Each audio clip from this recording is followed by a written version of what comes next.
Bonjour à tous. Et oui, encore une fois, je ne suis pas avec vous malheureusement, donc vous n'avez le droit qu'à une vidéo préenregistrée, mais ça tombe bien parce qu'on va parler de vidéos et de plateformes aujourd'hui. Donc commençons par une nouvelle un petit peu mignonne, et ça vous annonce déjà ce qui arrive à la fin de cette chronique, vous allez en baver. Les studios Ghibli se sont associés à Disney pour nous concocter un court-métrage spécial. Donc ça s'appelle Zen, Grogu and Dust Bunnies et c'est réalisé par Katsuya Kondo, l'assistant de longue date de Miyazaki.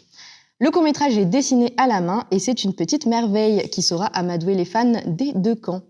Donc bravo Disney+, encore une belle trouvaille pour nous faire revenir sur la plateforme le temps de 3 minutes avant de retourner sur Netflix binge-watcher The Crown. Puisqu'on parle de plateforme, parlons de Salto. Mais si, Salto. Si, je vous jure, ça existe. La plateforme Made in France. L'union de TF1, M6 et France Télévisions. Bah si, ça existe. Même si je préfère attendre que les saisons de HPI soient rachetées par Disney pour les regarder. On commence à perdre la tête avec toutes ces plateformes d'ailleurs, et Salto l'a bien compris, puisque ces deux actionnaires privés ont quitté le navire ce jeudi.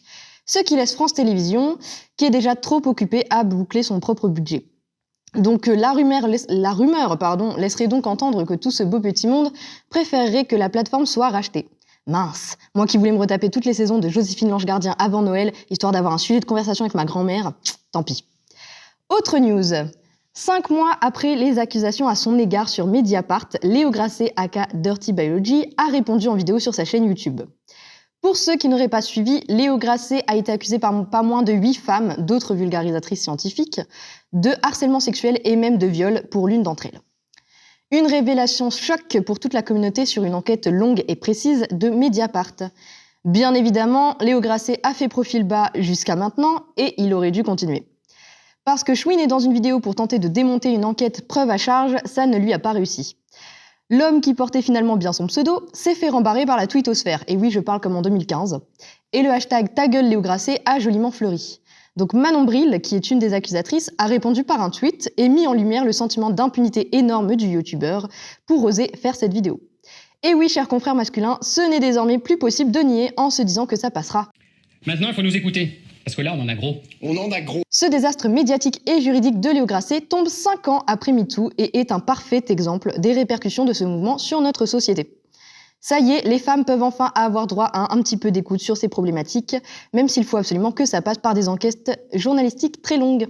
C'est ce que nous montre d'ailleurs le film She Said, qui sort ce mercredi 23 novembre au cinéma. Le film retrace l'enquête longue et minutieuse de 2 journalistes du New York Times qui ont réussi à faire tomber Harvey Weinstein, l'un des plus gros producteurs hollywoodiens, condamné en 2023 à 23 ans de prison pour viol et agression sexuelle, ce qui a provoqué le mouvement MeToo. Désolé Léo Grasset, c'était pas de chance, à 5 ans près, t'aurais pu t'en sortir. Je vous avais prévenu que ça irait de mal en pis cette chronique et j'imagine que j'en ai déjà perdu la moitié d'entre vous. Pour l'autre moitié, j'arrive au meilleur moment, les inscriptions au festival pour vos films. Donc le Festival du cinéma d'Alès Itinérance ferme son appel à court-métrage le 30 novembre 2022 sur la plateforme Filmfest. Pour les films produits, vous avez encore jusqu'au 1er décembre pour postuler au Festival du cinéma d'animation de Rennes qui est organisé par l'AFCA, donc l'Association française du cinéma d'animation.